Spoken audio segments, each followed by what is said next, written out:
বদরের যুদ্ধে মুসলমানদের সংখ্যা কত? এই মুসলমান কত বলেন? 313 জন লোক নিয়ে আল্লাহ রসুল বদরের যুদ্ধে গেলেন। কাফেরদের সংখ্যা কত? আরো জোরে বলেন। 1000 কাফেরের মোকাবেলা করে আল্লাহর নবী 313 জন লোক নিয়ে বিজয় অর্জন করেছে। তাহলে 1000 লোকের মোকাবেলায় যদি 313 জন লোক ময়দানে দাঁড়িয়ে মোকাবেলা করতে পারে, ভারত আমাদের ভয় দেখায়ও না। তোমার অনেক লোক থাকতে পারে, কিন্তু তুমি জাতিতে কাফের।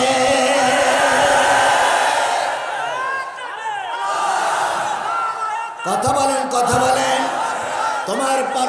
তোমার পারমাণবিক অস্ত্র থাকতে পারে, তোমার বড় দেশ থাকতে পারে, তোমার অনেক সৈন্য থাকতে পারে, কিন্তু আমার দেশের লোক কম, আমার সেনাবাহিনী কম, কিন্তু আমার দেশের 20 কোটি মানুষ সবাই কোরআনওয়ালা, সবাই ইমানদার। ইমানদারের কাছে বেঈমানেরা কখনো টিকতে পারেনি, আজও পারবে না। আফগানিস্তানের মুসলমানেরা ইমানদার। আমেরিকা গিয়েছিল আফগানে মাতবারি করতে, কুকুরের মতন লেজ গুটাই নিয়ে চলে আসতে হয়েছে। রাশিয়া গিয়েছিল আফগানে মাতবারি করতে, কুকুরের মতন পালিয়ে চলে আসতে হয়েছে। ব্রিটেন লন্ডন গিয়েছিল আফগানিস্তানে মাতব্বারি করতে, শেষ পর্যন্ত শিয়ালের মতন পালাই আসতে হয়েছে। ভারত তুমি শিক্ষা নাও, এখন আমাদের ভয় দেখাও। কিসের ভয় দেখাও? তোমরা আমাদের কাছে অনেক বড় দেশ হতে পারো, কিন্তু আমার ইমানদারের কাছে তোমরা কিচ্ছু না। তার অতীতের ইতিহাস আমাদের আছে না নাই? 313 জন লোক নিয়ে আল্লাহ নবী বদরের প্রান্তরে চলে গেলেন। অস্ত্র শস্ত্র নাই। নবীজির কাছে এসে বলতেছি, ইয়া রাসূলুল্লাহ, আবু জাহেলের বাহিনী অস্ত্র সজ্জায় শহীদ, আমাদের তো অস্ত্র নাই। নবী বললেন, তোমাদের হাতে অস্ত্র আমি তুলে দিতে পারবো না। নবীজির সামনে যা ছিল তাই তুলে দিয়েছে। কারোর হাতে দিয়েছে খেজুরের একটা বাকল, কারোর হাতে দিয়েছে ছোট্ট একটা পাথরের নুড়ি, কারোর হাতে তুলে দিয়েছে একটা কাঠের টুকরা, কারোর হাতে তুলে দিয়েছে একটু সামান্য মাল সামানা। সাহাবীরা বলেছেন, নবী আমাদের হাতে যা তুলে দিয়েছেন তাই নিয়ে যুদ্ধ করেছি। বড় বড় কাফেরগুলো খেজুরির ডালের আঘাতে জমিনে ছটফট করতে করতে মারা গেছে। 313 জন লোক নিয়ে বদরের প্রান্তরে নবীজি উপস্থিত হলেন। ওই যুদ্ধে মুসলমানরা জিতে গেল না হেরে গেল? স্পষ্ট করে মুসলমান বলেন, হেরে গেল না জিতে গেল? জিতে যাওয়ার পর মুসলমানেরা একদল ময়দানে, আর একদল রসুলকে হেফাজত করতেছে, আর একদল কাফেরদের তাড়াই নিয়ে চলে গেছে। আমি কিন্তু সূরাটার প্রেক্ষাপট বলতেছি, কেন সূরাটা কোন প্রকৃতিতে নাজিল হলো। একদল রসুলকে ঘিরে রেখেছে, আর একদল কাফেরদের কি করেছে? ধর ধর, আবু জাহেল ধর ধর ধর ধর ধর ধর, কাফের ধর ধর ধর ধর। হ্যাঁ, ধর ধর গেল। জি, এখান থেকে 4 মাস আগে ধর ধর ছিল এক জিনিস, আর এখনকার ধর ধর হয়েছে আর এক জিনিস। 4 মাস আগে স্লোগান ছিল ধর ধর শিবির ধর, ধৈরা ধৈরা সবাই কর। 4 মাস আগে স্লোগান ছিল, আর এখন সবাই স্লোগান তুলেছে ধর ধর আমলিক ধর, ধৈরা ধৈরা বেঁধে রাখ। আমরা সবাই করে এই শব্দটা বলতে পারি না। তোমাদের লজ্জা ছিল না? বেহার মতন শব্দ প্রয়োগ করেছ। ওই শব্দ যদি আমরা প্রয়োগ করি, একটাও বউ বাচ্চা নিয়ে ঘরে শুতে পারবে না। ওই শব্দটা যদি আমরা ব্যবহার করি, একটাও চাকরি করতে পারবে না। ওই শব্দটা যদি আমরা ব্যবহার করি, একটাও বাজার করতে যেতে পারবে না। কিন্তু তোমরা ছিলে জানোয়ার, আমরা তো অত বড় জানোয়ার নই। তোমাদের মনুষ্যত্বের কোন আলামত তোমাদের ভিতরে ছিল না, আমরা তো মানুষ। এই জন্য তোমাদের ক্ষমা করে দিয়েছি। এখন সেই সুযোগে কিছু কিছু লোক বাকবাকুম বাকবাকুম বাকবাকুম করতেছে, আর বলতেছে আমাদের নেত্রী আবার আসবে। তাই বলতেছে না আমাদের নেত্রী? আচ্ছা, আচ্ছা বলো দিন আসছি, তোমাদের হুকুম দেওয়া হলো বলো, তোমাদের শেখ হাসিনার কিরকম পাওয়ার আছে আসুক। আমরা 18 কোটি মানুষ লাঠিতে তেল লাগায় অপেক্ষা করতেছি, আর ওর পিছনে যেটা বাকবাকুন করবার সেটারও কাল্লা আলাদা হয়ে যাবে। একবার ক্ষমা করে দিয়েছি, দ্বিতীয়বার আর ক্ষমা করা হবে না, হবে না।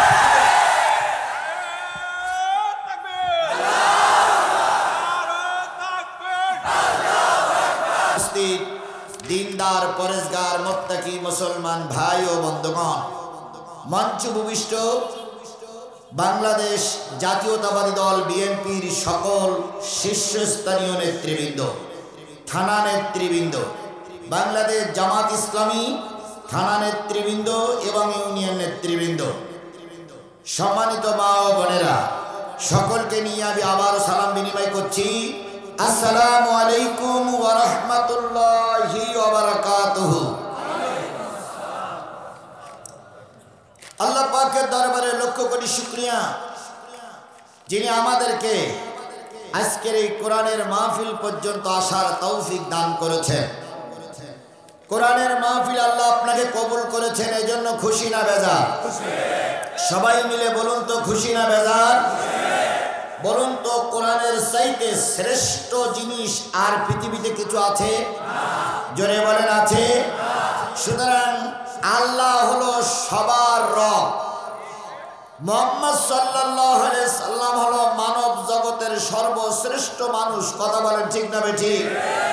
আর কিতাব জগতে আসমানি কিতাব যতই আসুক, সর্বশ্রেষ্ঠ কিতাব হলো কোরআনুল কারীম, আল্লাহর কোরআন। এই শ্রেষ্ঠ কোরআনের আলোচনা শুনতে তারাই আসে যারা আল্লাহর কাছে শ্রেষ্ঠ। তাহলে আমরা শ্রেষ্ঠ কিতাবের আলোচনা শুনতে এসেছি আল্লাহর কাছে, আমরা কি?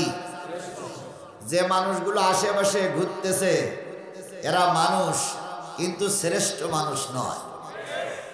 তাহলে আল্লাহ আপনাকে আমাকে শ্রেষ্ঠ মানুষ বানিয়েছেন, এজন্য আল্লাহ শুকরিয়া আদায় করার দরকার আছে না নাই? বন্ধুগণ দেখেন, অনেক লোক শুনতে এসেছে, এখানে বসিনি। কেউ যাত্রা গানে যেয়ে নিজেকে ধন্য মনে করে, কেউ সিনেমা হলে যেয়ে নিজেকে ধন্য মনে করে, কেউ পুতুল নাচ দেখে নিজেকে ধন্য মনে করে, আর কেউ আল্লাহর কোরআনের মাহফিলে এসে নিজেকে ধন্য গৌরবান্বিত মনে করে। কথা বলেন ঠিক না বেঠিক? এখানে কোনো দলের পরিচয় নয়, এখানে একটাই পরিচয়, আমি মুসলিম। একটাই পরিচয়, কি? আর একটা পরিচয়, আমি কোরআনের পক্ষের লোক। এই দুইটা পরিচয় ছাড়া আমার এখানে আর কোনো পরিচয় নাই। কে কোন দল করে, কে কোন মত এবং পথের লোক, ওটা আমার জানার বিষয় নয়। জানার বিষয় আমি কোরআনের পক্ষের লোক, আমি মুসলমান। তাহলে মুসলমান হিসেবে আল্লাহ আপনাকে কবুল করেছেন, আজকের এই মাহফিলেও কবুল করেছেন যে মালিক, সেই মালিকের শুকরিয়া আদায় করছি আলহামদুলিল্লাহ। আরেকটু জোরে বলুন তো আলহামদুলিল্লাহ। সর্বকালের সর্বশ্রেষ্ঠ মহামানব, যার আদর্শে আদর্শিত হয়ে আমি নিজেকে উম্মত বলে দাবি করেছি, তার সুন্নত আমার শরীরে পড়ে সুন্নতের পাবন্দি করে আজকে উম্মত বলে দাবি করে আজকের এই মাহফিল পর্যন্ত এসেছি। এই জন্য রসুলের নামে দুরূদ আর সালাম কারোর জবান বন্ধ থাকবে না। সকলে মিলে বলছি সাল্লাল্লাহু আলাইহি ওয়াসাল্লাম। বন্ধুগণ কষ্ট করে এসেছেন, বসে আছেন কি শোনার জন্য? সবাই মিলে বলুন তো কি শোনার জন্য বসে আছেন? মনের ভিতরে যদি কোনো দ্বিধা সংকোচ থাকে মুছে ফেলুন। কোনো দ্বিধা রেখে কোরআনের মাহফিলে বসা যাবে না। সকল দ্বিধা ভুলে যান। এখন মনে করুন আপনাকে আমাকে কি শুনতে হবে? জোরে বলেন কি শুনতে হবে? আরেকটু জোরে বলেন কি শুনতে হবে? আচ্ছা, আপনারা হুজুর দেখার জন্য আসছেন না কোরআন শোনার জন্য আসছেন? হুজুর দেখার জন্য আসছেন না কোরআন শোনার জন্য আসছেন? যারা হুজুর দেখতে আসছেন তাদের হুজুর দেখা হয়েই গেছে, তাহলে তো তারা চলেই যাবে। কিন্তু যারা কোরআন শুনতে এসেছেন বাড়ির থেকে বিদায় নিয়ে, তারা বাজার ঘাটে রাস্তায় দোকানে না বসে কোরআনের মাহফিলে এসে বসুন। বলুন তো কোরআন শুনতে আসলে পরে হুজুর দেখা হবে না হবে না? হবে। কোরআন শুনতে আসলে হুজুর দেখাও হবে, কোরআন শোনাও হবে, তাহলে দুইটা নেকি হবে। আর শুধু যদি হুজুর দেখার নিয়ত করে এসে থাকেন তাহলে একটা নেকি হবে, দেখে চলে যাবে। তাহলে আমরা এখন নিয়ত করি, আমরা সবাই কি শোনার জন্য এসেছি? কোরআন শোনার জন্য এসেছি। আল্লাহ রাব্বুল আলামিনের রাসূল বলেন, কুন আলিমান আও মুতাআল্লিমান, যদি পারো, যদি সমাজে কুলোয় একজন আলেম হও। আলেম হইলে কি হবে? আল্লাহ নবী বলেন, কিয়ামতের দিন সালাসা ইয়াশফাউ ইয়াউমাল কিয়ামাতি সালাসাতুন, সালাসাতুল আম্বিয়া সুম্মাল উলামা সুম্মাশ শুহাদা। কিয়ামতের দিন তিন শ্রেণীর মানুষ আল্লাহর কাছে সুপারিশ করতে পারবে। তার ভিতরে নবীরা সুপারিশ করবে তাদের উম্মতদের জন্য, আলেমরা সুপারিশ করবে তাদের ভক্তদের জন্য, আর শহীদরা সুপারিশ করবে তার পরিবারের জন্য। এই তিন শ্রেণীর মানুষকে কিয়ামতের দিন আল্লাহ সুপারিশ করার অনুমতি দিয়ে দেবে। এই জন্য নবী বলেন, আলেম হও। আলেম হইলে লাভ কি? কিয়ামতের দিন একজন আলেমের যখন বিচার হয়ে যাবে, আল্লাহ বলবে, আলেম তুমি জান্নাতে যাও। আলেম ব্যক্তি বলবে, আল্লাহ আমি একা একা জান্নাতে যাব না, আমার কথাগুলো শুনে যারা কোরআনের পক্ষে ছিল, আমাকে যারা সাপোর্ট করেছে, কোরআনের পক্ষে যারা কাজ করেছে, এদের সবাইকে আমার সঙ্গেই দেওয়া লাগবে। এই জন্য নবী বলেছেন, আলেম হও। বলুন তো এই গ্রামে কি সবাই আলেম? আরো জোরে বলেন, সবাই আলেম? এই মঞ্চে কি সবাই আলেম? নবী বললেন, সবাই আলেম হতে যদি না পারো, আও মুতাআল্লিমান, তাহলে ছাত্র হও। দুইটা ছেলের মাথায় আমরা কি পড়েছি? কিসের পাগড়ি? কোরআনের পাগড়ি।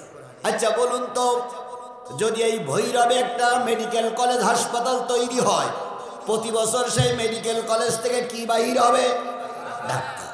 যদি একটা ইঞ্জিনিয়ারিং কলেজ তৈরি হয়, তাহলে প্রতি বছর ওই কলেজ থেকে কি বাহির হবে? ইঞ্জিনিয়ার বাহির হবে।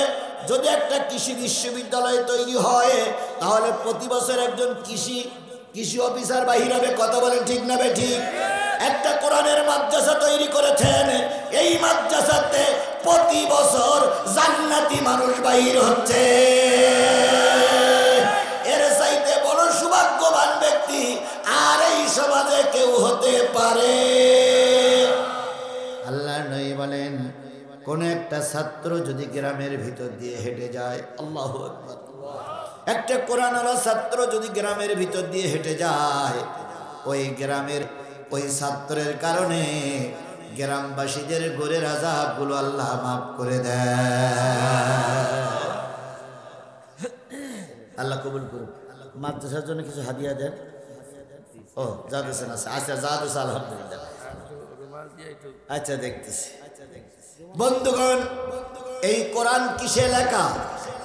কাগজে। এই কোরআন কিসে লেখা? দেখেন না সাদা কাগজ। কোরআন কিসে লেখা? এই কোরআনে যদি আমরা এখন সবাই মিলে আগুন জ্বালাইয়ে দেই, কোরআন পড়বে না? পড়বে না? পড়বে। ইচ্ছা করে পড়াই দিলে পুড়ে যায়, অনিচ্ছা করে আগুন লাগলে কোরআনের সব বাকি পৃষ্ঠাগুলো পড়ে, অক্ষরগুলো পড়ে না।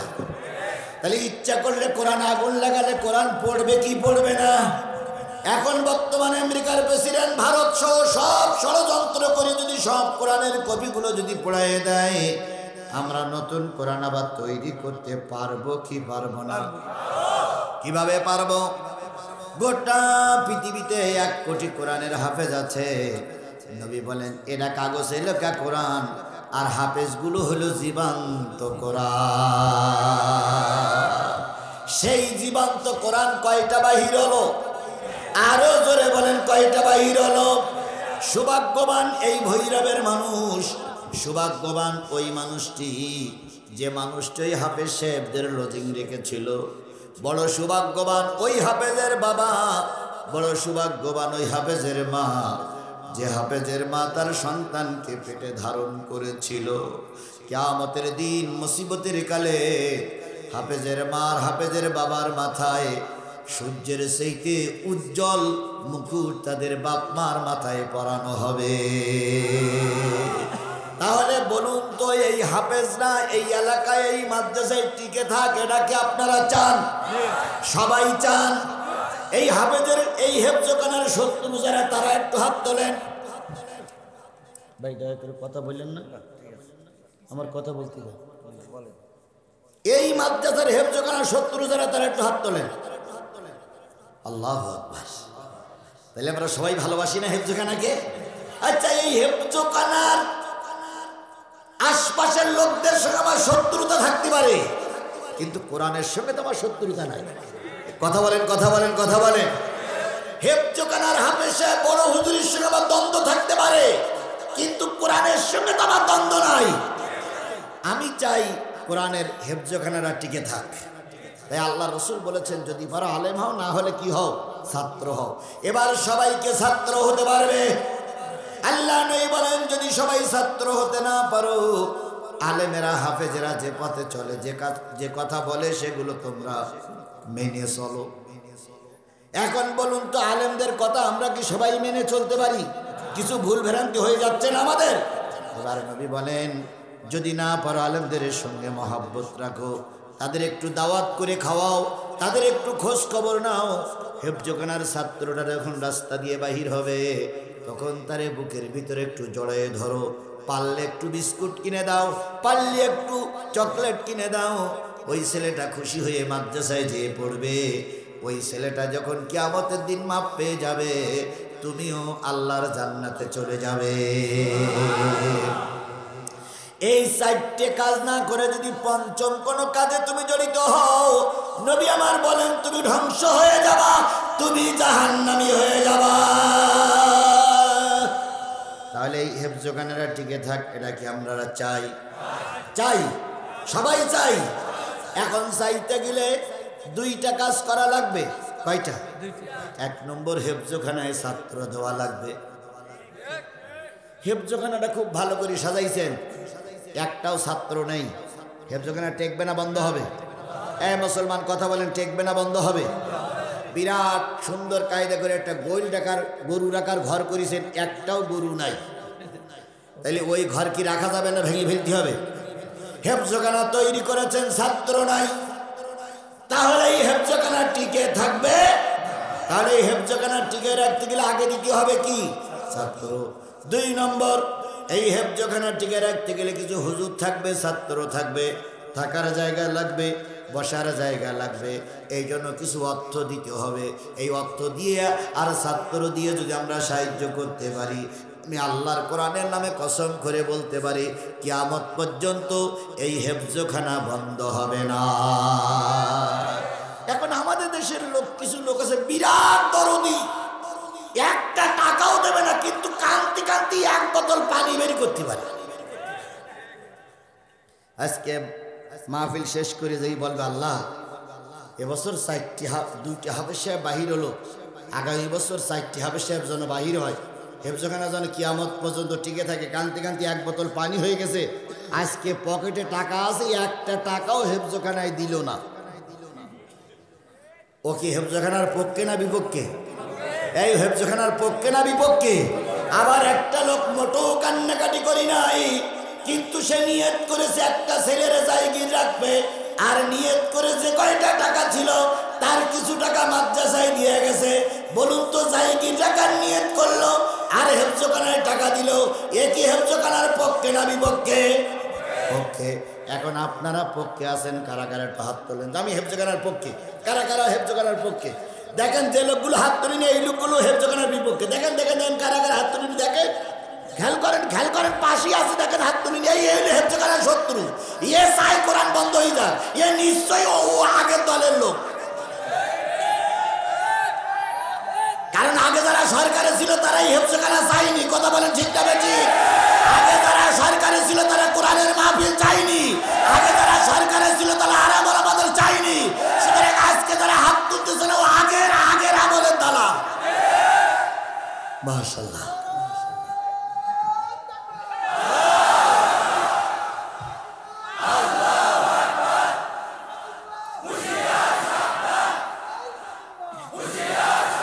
আল্লাহু আকবার। তাহলে আমরা সবাই হাত উঁচু করলাম, হেফজখানাটা টিকে থাক, তাই না ভাই? আচ্ছা, যে লোকগুলো হাত উঁচু করেছেন হেফজখানা টিকে থাক, এই লোকগুলো আরেকটা বার হাত তুলবেন যে হুজুর আপনি তো বলতেছেন টাকা দিয়ে টিকাই রাখবো হেফজখানা, কিন্তু আমার পকেটে একটাও টাকা নেই। যাদের পকেটে 1 টাকাও নেই তারা একটু হাত তোলেন তো। আচ্ছা, ওই লোকটার আমার কাছ থেকে 50টা টাকা নিয়ে দেন তো ভাই, ওই লোকটার কাছে 50 টাকা বসিয়ে দেন তো। এই ছেলে দাও দাও, ওই লোকের কাছে দাও, ওই যে লোক হাত তুলেছে ওই লোকের কাছে দাও, ওই খুনির সঙ্গে ওই লোকের কাছে 50 টাকা দাও। এ লোক যদি টাকা থাকার পরে মিথ্যা হাত উঁচু করে থাকে, কিয়ামতের দিন এই হাত বলবে আল্লাহটা মৃত্যু মৃত্যু মৃত্যু। আর কেডা হাত তুলেছেন যে টাকা নেই?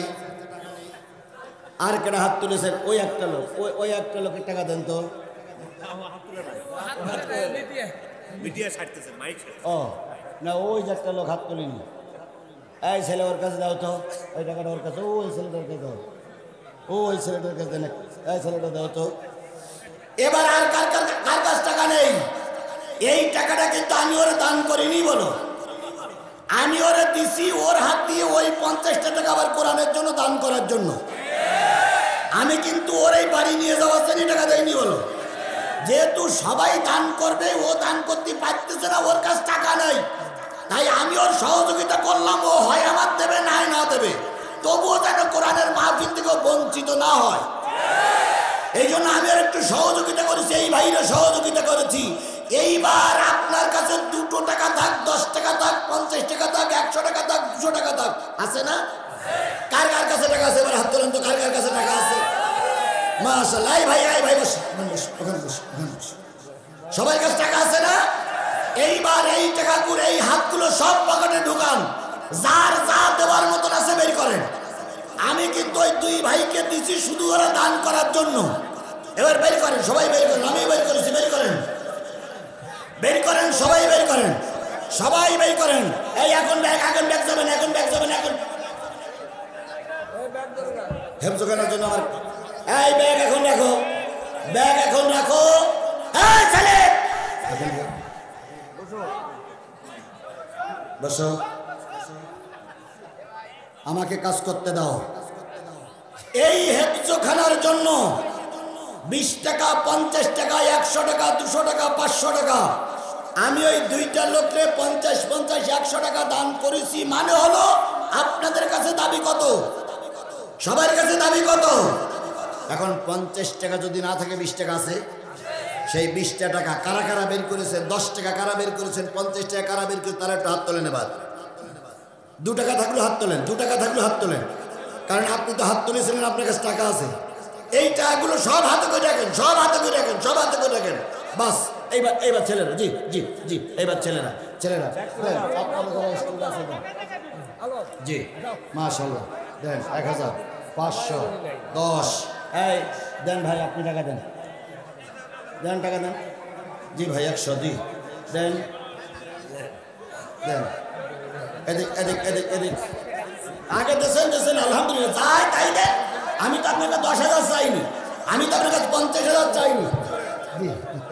জি স্যার, জি জি জি জি। এবার আপনারা দেন, সবাই দেন, মাশাআল্লাহ। সবার টাকা এখানে কবুল হবে না। যাদের পকেটে টাকা আছে দেন নাই, কিয়ামতের দিন আল্লাহর কাছে কৈফিয়ত দেবেন। ভাই, আমি আপনার কবরে যাব না, আপনি আমার কবরে যাবেন না।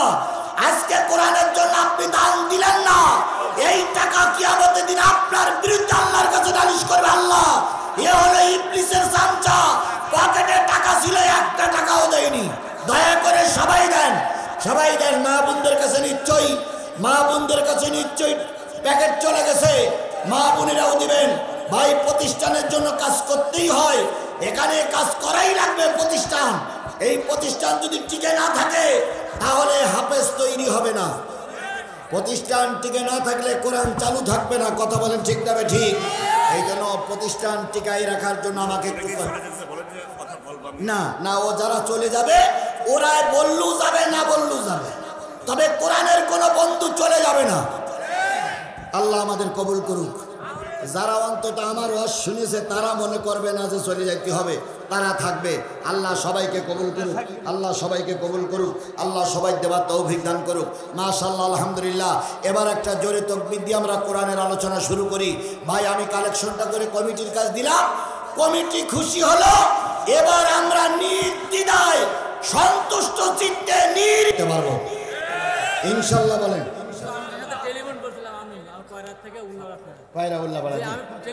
আচ্ছা আচ্ছা, মাশাআল্লাহ, মা 500 টাকা দান করেছে। আমার ভাইরা জোরে একটা তাকবীর দেন, নারায়ে তাকবীর। বাজান, তোমার যত আছে দাও, কালকের মাহফিলটা করতে দিও আমার। নারায়ে তাকবীর। আল কোরআনের আলো, তোমার নেতা আমার নেতা, দুনিয়ার মুসলিম, লিল্লাহে তাকবীর। বন্ধুগণ, যা দিলেন কাকে দিলেন? কোরআনকে দিছেন। কাকে দিছেন? কিয়ামতের দিন এই কোরআন কারোর পক্ষে কথা বলবে, এই কোরআন কারোর বিপক্ষে কথা বলবে। কথা বলেন, ঠিক না ঠিক?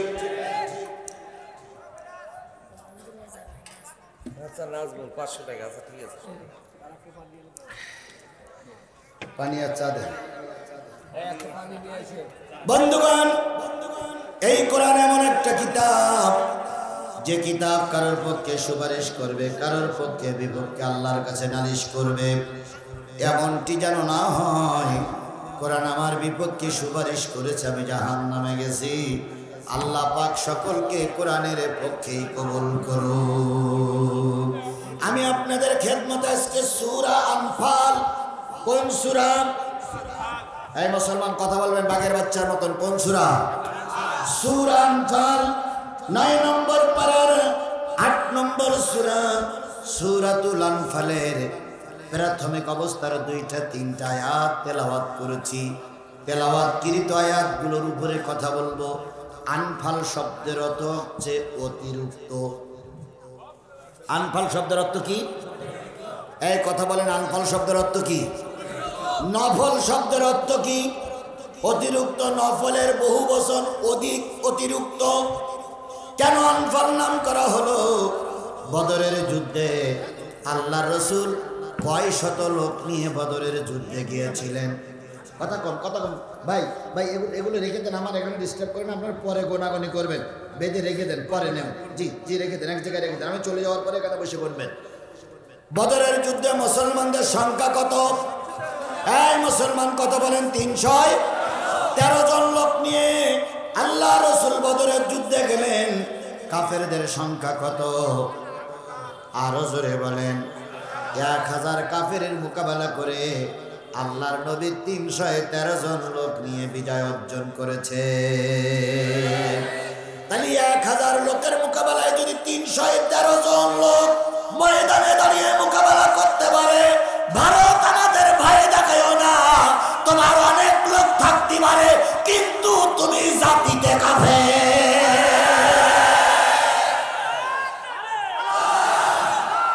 কথা বলেন, কথা বলেন। তোমার পারমাণবিক অস্ত্র থাকতে পারে, তোমার বড় দেশ থাকতে পারে, তোমার অনেক সৈন্য থাকতে পারে, কিন্তু আমার দেশের লোক কম, আমার সেনাবাহিনী কম, কিন্তু আমার দেশের 20 কোটি মানুষ সবাই কোরআনওয়ালা, সবাই ইমানদার। ইমানদারের কাছে বেঈমানেরা কখনো টিকতে পারেনি, আজও পারবে না। আফগানিস্তানের মুসলমানেরা ইমানদার। আমেরিকা গিয়েছিল আফগানে মাতবরি করতে, কুকুরের মতন লেজ গুটাই নিয়ে চলে আসতে হয়েছে।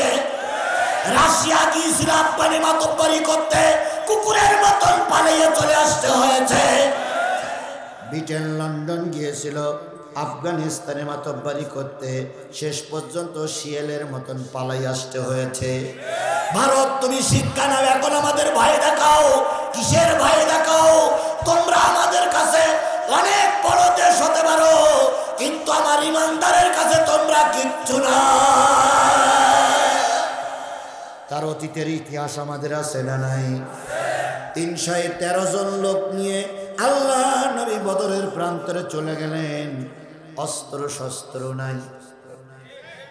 নবীজির কাছে এসে বলতেছি, ইয়া রাসূলুল্লাহ, আবু জাহেলের বাহিনী অস্ত্র সজ্জায় শহীদ, আমাদের তো অস্ত্র নাই। নবী বললেন, তোমাদের হাতে অস্ত্র আমি তুলে দিতে পারবো না। নবীজির সামনে যা ছিল তাই তুলে দিয়েছে। কারোর হাতে দিয়েছে খেজুরের একটা বাকল, কারোর হাতে দিয়েছে ছোট্ট একটা পাথরের নুড়ি, কারোর হাতে তুলে দিয়েছে একটা কাঠের টুকরা, কারোর হাতে তুলে দিয়েছে একটু সামান্য মাল সামানা। সাহাবীরা বলেছেন, নবী আমাদের হাতে যা তুলে দিয়েছেন তাই নিয়ে যুদ্ধ করেছি। বড় বড় কাফেরগুলো খেজুরির ডালের আঘাতে জমিনে ছটফট করতে করতে মারা গেছে। 313 জন লোক নিয়ে বদরের প্রান্তরে নবীজি উপস্থিত হলেন। ওই যুদ্ধে মুসলমানরা জিতে গেল না হেরে গেল? স্পষ্ট করে মুসলমান বলেন, হেরে গেল না জিতে গেল? জিতে যাওয়ার পর মুসলমানেরা একদল ময়দানে, আর একদল রসুলকে হেফাজত করতেছে, আর একদল কাফেরদের তাড়াই নিয়ে চলে গেছে। আমি কিন্তু সূরাটার প্রেক্ষাপট বলতেছি, কেন সূরাটা কোন প্রকৃতিতে নাজিল হলো। একদল রসুলকে ঘিরে রেখেছে, আর একদল কাফেরদের কি করেছে? ধর ধর, আবু জাহেল ধর ধর ধর ধর ধর ধর, কাফের ধর ধর ধর ধর। হ্যাঁ, ধর ধর গেল। জি, এখান থেকে 4 মাস আগে ধর ধর ছিল এক জিনিস, আর এখনকার ধর ধর হয়েছে আর এক জিনিস। 4 মাস আগে স্লোগান ছিল ধর ধর শিবির ধর, ধৈরা ধৈরা সবাই কর। 4 মাস আগে স্লোগান ছিল, আর এখন সবাই স্লোগান তুলেছে ধর ধর আমলিক ধর, ধৈরা ধৈরা বেঁধে রাখ। আমরা সবাই করে এই শব্দটা বলতে পারি না। তোমাদের লজ্জা ছিল না? বেহার মতন শব্দ প্রয়োগ করেছ। ওই শব্দ যদি আমরা প্রয়োগ করি, একটাও বউ বাচ্চা নিয়ে ঘরে শুতে পারবে না। ওই শব্দটা যদি আমরা ব্যবহার করি, একটাও চাকরি করতে পারবে না। ওই শব্দটা যদি আমরা ব্যবহার করি, একটাও বাজার করতে যেতে পারবে না। কিন্তু তোমরা ছিলে জানোয়ার, আমরা তো অত বড় জানোয়ার নই। তোমাদের মনুষ্যত্বের কোন আলামত তোমাদের ভিতরে ছিল না, আমরা তো মানুষ। এই জন্য তোমাদের ক্ষমা করে দিয়েছি। এখন সেই সুযোগে কিছু কিছু লোক বাকবাকুম বাকবাকুম বাকবাকুম করতেছে, আর বলতেছে আমাদের নেত্রী আবার আসবে। তাই বলতেছেন যে আমাদের নেত্রী। আচ্ছা বলো দিন আসছি, তোমাদের হুকুম দেওয়া হলো বলো, তোমাদের শেখ হাসিনার কিরকম পাওয়ার আছে আসুক। আমরা 18 কোটি মানুষ লাঠিতে তেল লাগায় অপেক্ষা করতেছি, আর ওর পিছনে যেটা বাকবাকুম করবার সেটারও কাল্লা আলাদা হয়ে যাবে। একবার ক্ষমা করে দিয়েছি, দ্বিতীয়বার আর ক্ষমা করা হবে না, হবে না।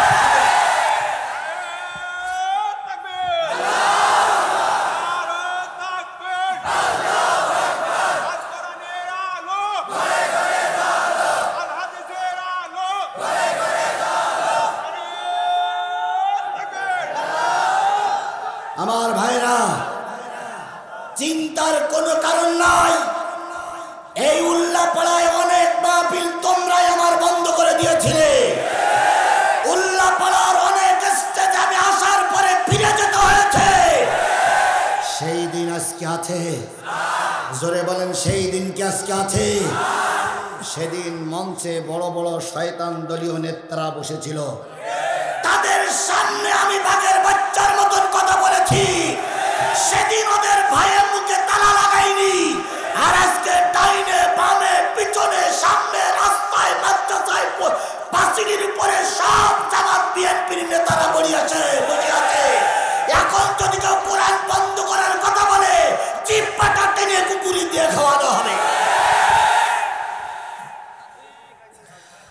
ফাজলামি যা করেছ আর ফাজলামি করার চেষ্টা করবে না।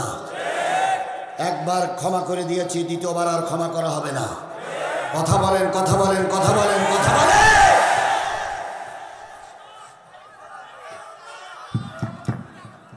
কি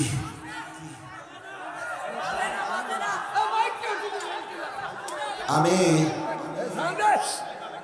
আমি প্রায় জায়গায় বলতেছি বাবা, এখন প্রতিদিন একটা দুইটা করে মাহফিল করতে হয়, মাইকটা ভালো নিয়ে। আমার খাওয়া ভালো দরকার নেই, আমার না খাতি দিলেও দুঃখে নেই, কিন্তু মাইকটা তো ভালো দরকার।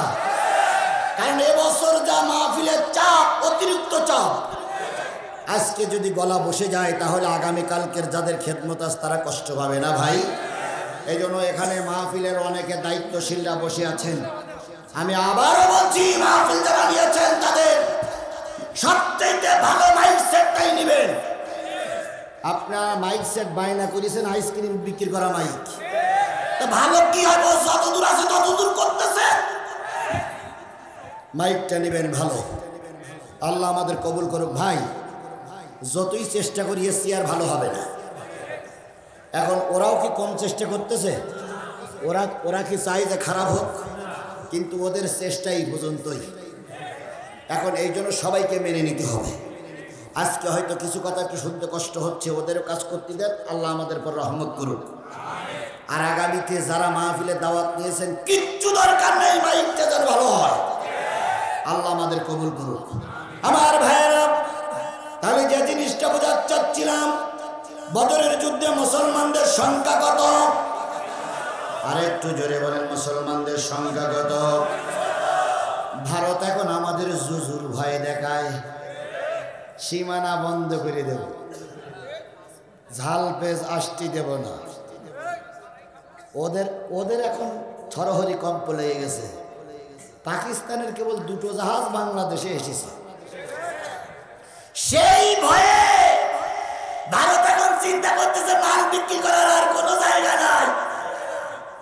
আবার আজকে কি শুনলেন?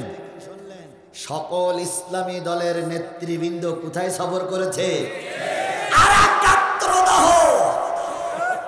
ভারত চিন্তা করতেছে চীনের সঙ্গে যদি যোগাযোগ হয়েই যায় আমার অবস্থা কেরাসিন। আর ভারত, তুই ভালো করে শুনে রেখে দাও, আমরা একা নই। তোমার এক পাশে আছে পাকিস্তান, তোমার এক পাশে আছে আফগানিস্তান, তোমার আর এক পাশে আছে বাংলাদেশ। চারিপাশ থেকে যদি নারাই তাকবীর স্লোগান দিয়ে তোমার এলাকায় ঢুকে পড়ি, তোমার বাঁচার মতো কোনো লাইন থাকবে না, কোনো লাইন থাকবে না, কোনো লাইন থাকবে না। বিএনপি ভাইদের জন্য আজকের একটা বিরাট আনন্দের দিন। এখানে যারা বিএনপি করতেছেন আপনার জন্য বিরাট একটা আনন্দের দিন। 21 আগস্টে গ্রেনেড হামলায় আমাদের দেশের সম্পদ তারেক জিয়ার রায় হয়েছিল, সাবেক স্বরাষ্ট্রমন্ত্রীর রায় হয়েছিল। আজকের কোর্টের মাধ্যমে তাদেরকে বেকসুর খালাস দেওয়া হয়েছে। আজকে বিএনপির আনন্দের দিন, তার মানে আমরা ধারণা করছি খুব তাড়াতাড়ি তারেক জিয়া আমাদের দেশে আসবে। আর তারেক জিয়া দেশে আসা মানেই বিএনপিরা উজ্জীবিত হবে। কথা বলেন ঠিক না বেঠিক? আর এইটাই হয়েছে ভারতের জন্য গাত্রদাহ। সুতরাং বিএনপি জামাত আমরা ভাই ভাই। এখানে দ্বন্দ্ব করলেই শেখ হাসিনা আবার মাথা উঁচু করে দাঁড়ানোর সুযোগ পাবে। এই জন্য সকলের কাছে আমাদের আহ্বান, কোন রকম দ্বন্দ্ব করা যাবে না, উল্টো বুঝবেন না। আপনি একটা দল করেন ভাই, একটা দল করতেই পারেন গণতান্ত্রিক দেশে। খান সাহেব একটা দল করতে পারে, আপনার একটা দল করতে পারেন, তবে আপনারা জামাত ইসলাম মিলেই তো এই স্বাধীনতা আমরা এনেছি। কথা বলেন ঠিক না বেঠিক? এখন যদি দল করে পথ নিয়ে ভাগাভাগি করি, মারামারি করি, তাহলে ভারতকে আসার সুযোগ আপনারাই করে দিবেন, আপনারাই করে দিবেন, আপনারাই করে দিবেন। এখানে যারা বিএনপি জামাতের লোক আছেন, শেখ হাসিনা অথবা ভারত আবার আমাদের দেশে এসে মাতবরি করুক, এটাকে আপনারা চান? জোরে বলেন চান? তাহলে ছোট্ট ছোট্ট সমস্যাগুলো নিজেরা সমাধান করে নিতে হবে, মারামারি করা যাবে না। মারামারি করা মানে নিজেদের পায়ে নিজেরা কুরুল মারা। কথা বুঝেছেন? কথা বুঝেছেন? কথা বুঝেছেন? আচ্ছা বলুন তো, এক বাবার 4টে ভাই, ভাই ভাই একটু দ্বন্দ্ব থাকে না? থাকে না। তার মানে কি এই কাজ যে বাপের বাড়িতে বের করে দিতে হবে? তার মানে কি এই যে বড় ভাই যে ঘরে ছিল ওই ঘরেতে কোবাই বের করে দিতে, এইটা কি কাজ? তাহলে আমরা জামাত বিএনপি এখানে থাকতে গেলে টুকটাক 19-20 হতেই পারে, কিন্তু সেই 19-20কে কেন্দ্র করে কাউকে ছোট করা, কাউকে বড় করা, কাউকে অপমান করার নিয়ত করলে আল্লাহর আদালতে আপনারও কৈফিয়ত দেওয়া লাগবে। যদি বোঝেন তো বুঝলেন, আর না বুঝলেন তো কসু। বলেন তো কুকুরের লেজের, যদি কুকুরের লেজে 7.5 মণ ঘি টানা হয়, এইবার টেনে ছেড়ে দিলে কুকুরের লেজ বেঁকা হয় না সোজা হয়? আওয়ামী লীগের যতই আপনি 7.5 মণ তেল মাখান, ওরা যে দেশের শত্রু এর ভিতরে কোনো সন্দেহ নাই। সুতরাং ওদের ঘি মাখাইয়ে লাভ নাই। এখন 3.5 হাত বাঁশির লাঠির প্রয়োজন। হয়তো চুপ করে থাকো, নতুবা লাঠি দিয়ে পিটাইয়ে সোজা করা হবে। আল্লাহর কসম, ইতিমধ্যে যত স্বৈরাচার পালিয়ে গেছে, কোনো স্বৈরাচার ফিরে এসে রাজনীতি করতে পারেনি। এই স্বৈরাচার শেখ হাসিনাকে আমাদের দেশে আর কখনো ফিরে আসতে দেওয়া হবে না। হ্যাঁ, তাকে আনা হবে, বিমানের চাকায় বেঁধে ঝুলাই নিয়ে আসা হবে। বিমানের চাকায় কোমরে দড়ি বেঁধে ঝুলাই নিয়ে আসা হবে। যতগুলো দেশের মধ্যে আসবে সবাই বসবে যে স্বৈরাচারে নিয়ে যাচ্ছে। এই নিয়ে ট্রাইব্যুনালে বিচার করা হবে। আল্লামা নেজামীরে যে কায়দায় ফাঁসিতে ঝুলিয়েছে, আব্দুল কাদের মোল্লারেরা ফাঁসিতে ঝুলিয়েছে, হেফাজতের আলেমদেরকে লাইন নিভাইয়ে মৃত্যুর কোলে ঠেলে দিয়েছে। আওয়ামী লীগের নেতা কর্মীদের এই পরিণতির জন্য অপেক্ষা করার জন্য বলা হচ্ছে, তোমাদের নেতা কর্মীদের ওই পরিণতি আজ হোক কাল হোক হবেই হবেই হবেই হবে।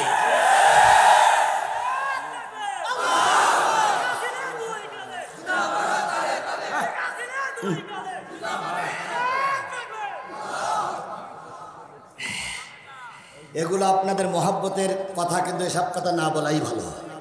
আল্লাহ আমাদের সবাইকে ধৈর্যের সঙ্গে কবুল করুক। সকলে মিলে বলুন আমিন। আল্লাহ নবী বদরের যুদ্ধে জিতে গেলেন। সাহাবীরা 4টে ভাগ হয়ে গেল। কয় ভাগ? 1 ভাগ আল্লাহ নবীকে হেফাজত করতেছিলেন, আর 1 ভাগ কাফেরদের তারাই নিয়ে চলে গেল। ধর ধর ধর আবু জেহেলের বংশধর। আর 1 ভাগ আহত নিহত ভাইদেরকে খেদমত করতেছিলেন। আর 1 ভাগ গনিমতের মাল কাফের রাজা ফেলে রেখে গেছে, ওইগুলো কুড়াই এক জায়গায় করতেছিলেন। এবার যখন বদরের প্রান্তর মুসলমানদের সব এক জায়গায় হয়ে গেল, যারা মাল কুড়ালো তারা বলল এগুলো সব আমার, কারণ আমি অতিরিক্ত মাল কুড়ুই পাইছি রাস্তায়। কাফেরেরা চলে গেছে, আর কি রেখে গেছে? মাল ফেলাই রেখে গেছে, এগুলো আমার। এবার যারা নবীকে হেফাজত করতেছিলেন তারা বললেন, আরে ভাই, নবীর জন্য যুদ্ধ করেছি, নবী যদি না বাঁচে তাহলে তুই মাল নে করবি কি? সুতরাং তোর এই মালে আমারও অংশ আছে। আর একদল বলতেছিল, আমার আহত ভাই বদরের প্রান্তরে কাঁদতেছে, তার পানি খাওয়াইছি, তার সেবা করেছি, তাকে ধরে নিয়ে ডাক্তার কবিরাজি করেছি, সুতরাং এই মালে আমার ভাগ আছে। আর একদল বলতেছে, আমরা যদি কাফেরদের না তাড়াই দিতাম তাহলে তোরা মাল পাতিস কই? 4 দল যখন ভাগ হয়ে গেল, নবীর দরবারে 4 দল যে বলতেছি, ইয়া রাসূলুল্লাহ, আমরা কি গনিমতের মালে অংশ পাবো না? আল্লাহ রাব্বুল আলামিন ওদের প্রশ্নের উত্তর দিয়ে বললেন, ইয়াসআলুনাকা আনিল আনফাল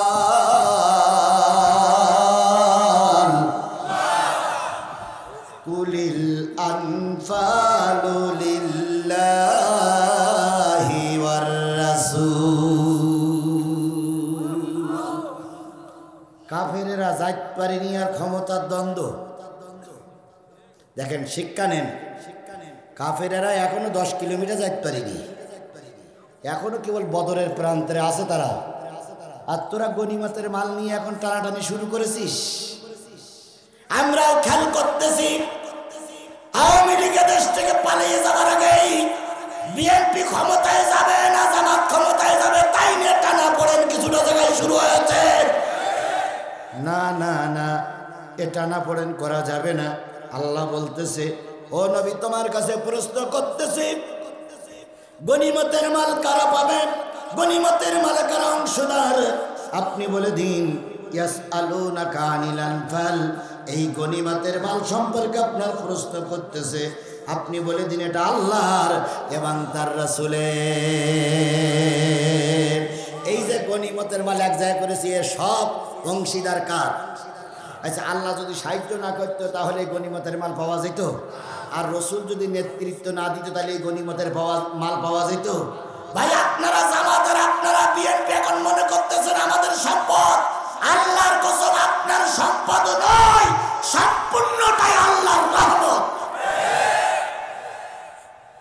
বিএনপি জামাত এই 15.5 বছর কি কম চেষ্টা করেছিল? কি সফল আসি নাই? একদল ছাত্ররা ময়দানে নামল। ছাত্ররা ময়দানে নেমে তারা এই ভোট চোরদেরকে তাড়াইয়ে দিল, এই গণতন্ত্র হত্যাকারীদের তাড়াইয়ে দিল। কথা বলেন ঠিক না বেঠিক? এই নরঘাতককে তাড়াইয়ে দিল। তাড়াই দেওয়ার পরে দেশের সম্পদ এখন তোমারও নয়, বাংলাদেশ জামাত ইসলামের নয়, এই সম্পদ এখন জনগণের।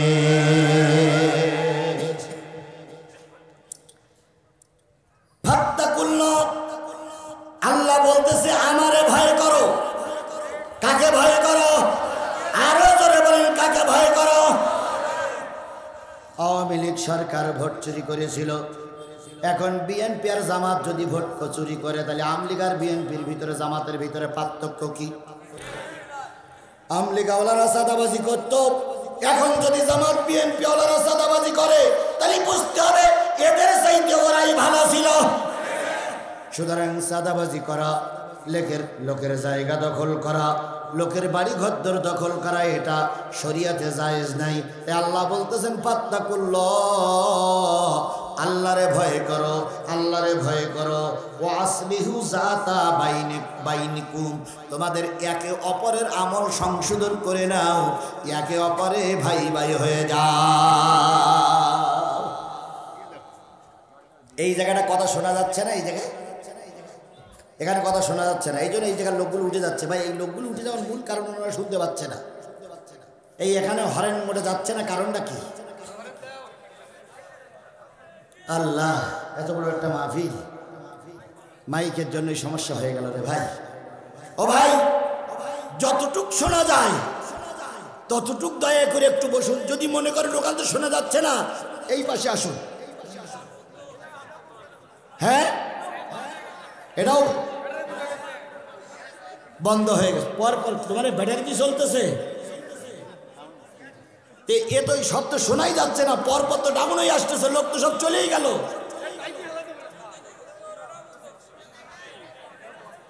আমি তো ভালো বুঝতে পারছি না, এখানে তো শব্দ আসতেছে না। এটা বন্ধ হয়ে গেছে, এটা বন্ধ হয়ে গেছে, ওটা বন্ধ হয়ে গেছে, তাহলে চালু আছে কোনটা? হায় হায় ভাই, এই দেখেন, এটা চালু আছে, ওটাও চালু নাই, ওটা চালু নাই, এটা চালু নাই, এটা চালু নাই, তাহলে চালু আছে কোনটা? এবার কি চালু হয়েছে? হয়নি, মহাজালা। এ পাশে এটা চালু হয়েছে, চালু হয়নি। এটা চালু হয়েছে, এটা চালু হয়েছে, হয়েছে, আল্লাহ কবুল করুক। এই পাশেটা, এই পাশেটা কি চালু হয়েছে?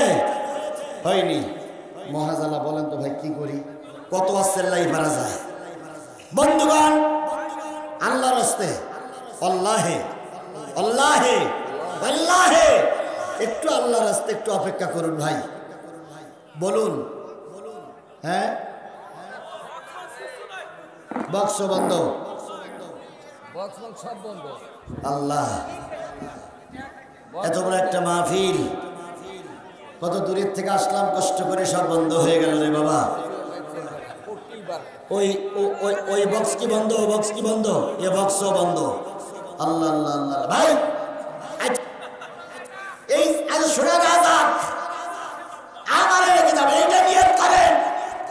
সব দিন তো শোনা যায়, আজকে নাই শোনা না যাক, দেখা তো যাচ্ছে, তো দেখি অন্তত। আল্লাহ আল্লাহ। জি আচ্ছা শোনেন বাবা, তোমরা যদি না পারো তো একবার বন্ধ করতে, আমি খালি গোলায় চালাই, তাও অন্তত হবে। কালকের মাহফিল তো বন্ধ, কালকের মাহফিল চলবে না। কালকে দিনে একটা মাহফিল, রাতে একটা মাহফিল। আসলে শোনেন, আচ্ছা চেষ্টা কর, একটা হরেন দাও তো, একটা হরেন চালাও তো, একটা হরেন চালাও, এখানে একটা হরেন চালাও, সব হরেনের দরকার নেই। তুমি সব লাইনগুলো বন্ধ করে এখানে যা আছে আমার মাথার পরে একটা হরেন চালাও, একটা হরেন চালাও। আমি তোমার ক্ষতি করতে চাই না, একটা হরেন চালাও, একটা হরেন। বাইরের আওয়াজ মোটেও যাওয়ার দরকার নেই, বাইরের গুলো সব বন্ধ হোক, শুধু ভিতরে একটা হরেন চালু থাক। আল্লাহ আল্লাহ তুমি রহমত করো, আল্লাহ তুমি রহমত করো, আল্লাহ তুমি রহমত করো। ওর মাইকটা ভালো করে দাও আল্লাহ, এত বড় কোরআনের মাহফিলটা তুমি নষ্ট করে দিও না। আল্লাহ তুমি রহমত করো, আল্লাহ আমাদের সবাইকে হেফাজত করুন। আরেকটু জোরে বলেন আমিন, আরেকটু জোরে বলেন আমিন। আমি অনেক কথা বলেছি, আজকে একটা নতুন সাবজেক্টের পরে কথা বলতে চেয়েছিলাম, কিন্তু দুঃখ, খুব কষ্ট হচ্ছে। বন্ধুগণ শোনা যায়? এই সাউন্ড বক্সটা বন্ধ হলে কেন? চালু হয়েছে। এটা কি চালু হয়েছে? এটা চালু হয়নি। বন্ধুগণ যে জিনিসটা বুঝাতে চাচ্ছিলাম সেটা হলো, আমি তো একটা বাদ দিছি, একটাই চালু করেছি। সেটা হলো আল্লাহ রাব্বুল আলামিন বলতেছেন, নিয়ত সহি করে নাও, আল্লাহরে ভয় করো, নিয়ত সহি করে নাও। ওয়াতিউল্লাহ ওয়া রাসূলাহু, আল্লাহ এবং রাসূলের অনুগত করো। ইন কুনতুম মুমিনিন, যদি তোমরা মুমিন হও। আল্লাহর পরে ঈমান আনো, কারণ আল্লাহর ভয় দিলে না থাকলে মুমিন হওয়া যায় না। যাদের হৃদয় আছে আল্লাহর ভয়, তারা কভু পথ ভুলে যায় না, তারা কভু পথ ভুলে যায় না। আল্লাহর প্রেম ছাড়া এই দুনিয়ায় কারো কাছে কোনো কিছু চায় না। রাতের আধারে যারা সেজদাতে রয়, দু চোখের অশ্রুতে নদী যেন বয়। ছলনার হাত ছানি যতই আসুক, পিছনে ফিরেও তাকায় না। যাদের হৃদয় আছে আল্লাহর ভয়, তারা কভু পথ ভুলে যায় না। এতক্ষণ আল্লাহ পাক বললেন ওই বদরের যুদ্ধের মানুষদের কথা, এবার আসতেছে আমাদের কথা। আল্লাহ বলতেছেন, ইন্নামাল মুমিনুন আল্লাযীনা ইযা যুকিরাল্লাহু ওয়াজিলাত কুলুবুহুম ওয়া ইযা তুলিয়াত আলাইহিম আয়াতুহু যাদাতুহুম ঈমানাও ওয়া আলা রাব্বিহিম ইয়াতাওয়াক্কালুন। প্রকৃত মুমিনদার তারাই, যাদের সামনে জিকির করলে আল্লাহর দেল, যাদের সামনে জিকির করলে মানুষের দেলগুলো নরম হয়ে যায়, আর যাদের সামনে কোরআন তেলাওয়াত করলে তাদের ঈমান বৃদ্ধি পায়। আর ওই লোকগুলো আল্লাহর উপরে ছাড়া কারোর উপরে তাওয়াক্কুল করে না। ও আমার জাতি ভৈরবের মুসলমানেরা, তাওয়াক্কুল করতে হবে কার উপরে? আরো জোরে বলেন, তাওয়াক্কুল করতে হবে কার উপরে? মানুষের উপরে তাওয়াক্কুল করলে আল্লাহ বরকত দেয় না, তাওয়াক্কুলটা করা লাগবে আল্লাহর উপরে। আবু হুরায়রার নাম কি আপনারা শুনেছেন? আবু হুরায়রা তখন ছোট, খুব ছোট, কেবল কালেমা পড়ে মুসলমান হয়েছে। আবু হুরায়রা বাড়ির থেকে চলে আসলেন, জাতি তাকে বের করে দিল, পরিবারের লোক তার বিপক্ষে চলে গেল, পরিবারের লোক তাকে মারতে শুরু করলো। এলাকায় যখন রাস্তায় ঘুরে বেড়ায়, প্রতিটা মানুষ তাকে ধিক্কার দেয়, তুই কেন কালেমা পড়তে গেলি, তুই কেন মুসলমান হলি, তুই কেন কালেমা পড়েছিস, তোর সমাজে দাম নেই। আবু হুরায়রা বাধ্য হয়ে নবীজির দরবারে চলে গেল। আহলে সুফফার ভিতরে, আহলে সুফফার ভিতরে সকল সময় কিছু মুসাফির থাকতো। ওই গ্রুপের ভিতরে 40 জন হতো, 50 জন হতো, 70 জন হতো, 100 জন হতো।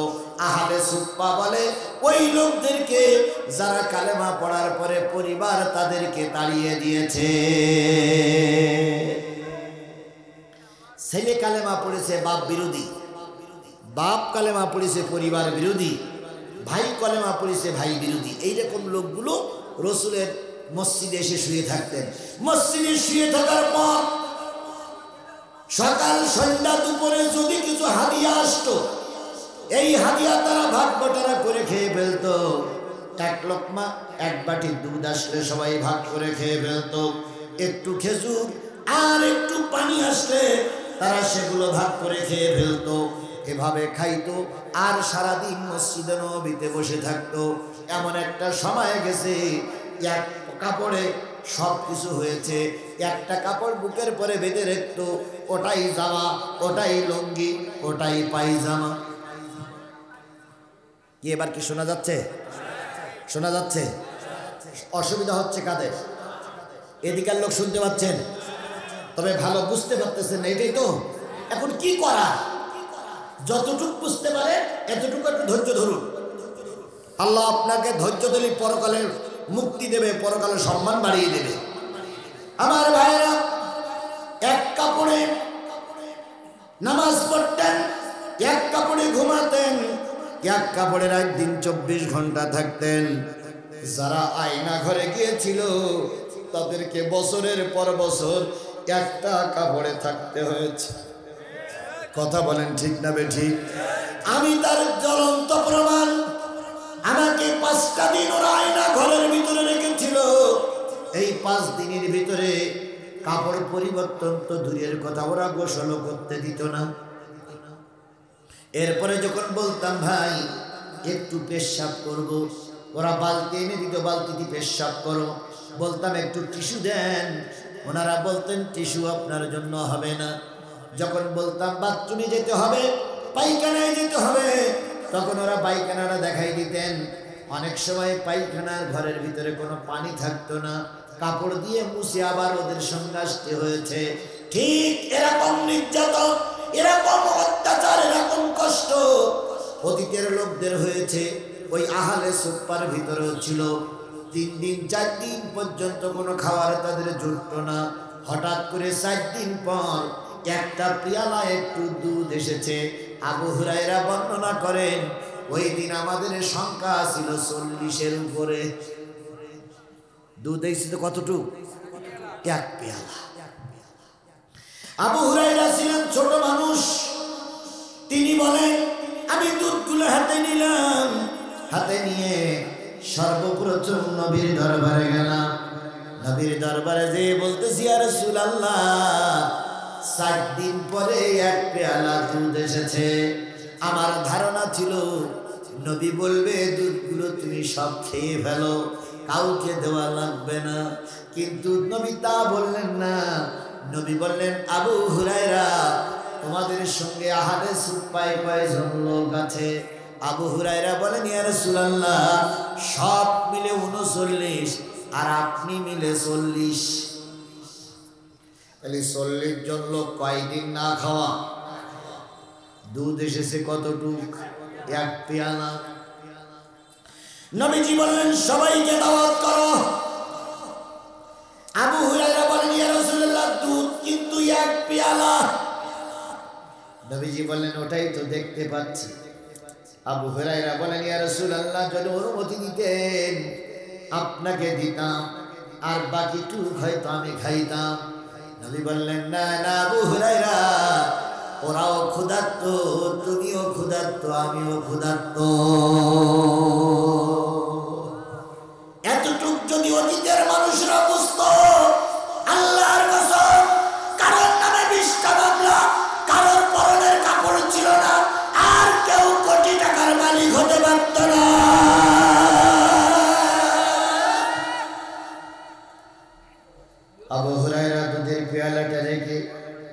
সবাইকে নিয়ে বললেন, একটু দুধ এসেছে, রসুল দাওয়াত করেছে। দুধগুলো রেখে নবীজি সবাইকে বসতে বললেন। বসতে বলার পরে আবু হুরায়রার কাছে দুধের পেয়ালাটা দিয়ে বলতেছেন, আবু হুরায়রা, ডাইনির থেকে শুরু করো। আবু হুরায়রা, হাদিস শরীফে আছে, আবু হুরায়রা বর্ণনা করেন, আমি যখন ডাইনের লোকটার হাতে দুধের পেয়ালাটা দিলাম, সে যখন দুধের বোতলে মুখ লাগাই টানতেছিল, আমি উঁকি মেরে দেখতেছিলাম সব খেয়ে ফেলল না, অল্প কিছু আছে। আমি চিন্তা করছিলাম সব মনে হয় খেয়ে ফেলবে, তারপরে দেখলাম কিছু খাইছে, কিছু আছে। নবীকে বললাম, ইয়া রাসূলুল্লাহ কি করব? নবী বললেন, দ্বিতীয় লোকটার কাছে দাও। দ্বিতীয় লোকটার কাছে দেওয়া হলো। এভাবে করতে করতে করতে করতে 38 জন লোকের উদার পূর্ণ করে, পেট পূর্ণ করে খাওয়া হয়ে গেছে। আবু হুরায়রা দুধের পাত্রটা নিয়ে নবীর কাছে দিয়ে বলতেছি, ইয়া রাসূলুল্লাহ এখন কি করব? নবী মিসকে হাসি দিয়ে বলেন, আবু হুরায়রা এবার তুমি পান করো। হযরত আবু হুরায়রা বলেন, আমি চিন্তা করছিলাম সব যদি আমি খেয়ে ফেলি, নবীর ভাগে হয়তো কিছু থাকবে না, তাই কিছুটা খাইলাম, আর কিছুটা নবীর কাছে দিয়ে বললাম, ইয়া রাসূলুল্লাহ এবার আপনি খান। নবী বলেন, আবু হুরায়রা তুমি ছোট মানুষ, আবার খাও। আবু হুরায়রা বলেন, আমি আবার পান করলাম। নবীজি বলেন, আবু হুরায়রা আবার খাও। তিনবার পান করার পরে নবী যখন বলেন, আবু হুরায়রা আবার খাও, আমি আবু হুরায়রা আল্লাহর নামে কসম দিয়ে বললাম, ইয়া রাসূলুল্লাহ আমার পেটে আর এক টুকটাও জায়গা নাই যেখানে সামান্য পরিমাণ দুধ ঢুকানো যায়। হাদিস শরীফে আছে, বাকি যেটুক দুধ ছিল সেইটুক দুধ আমার নবী পান করলেন। পান করার পরে আল্লাহ নবী বলেন, ওয়া আলা রাব্বিহিম ইয়াতাওয়াক্কালুন। মুমিন যারা হয় তারা আল্লাহর পরে তাওয়াক্কুল করবে, আর আল্লাহর পরে যদি কেউ তাওয়াক্কুল করে তার খাদ্যের ব্যবস্থা স্বয়ং আল্লাহই করে দেয়।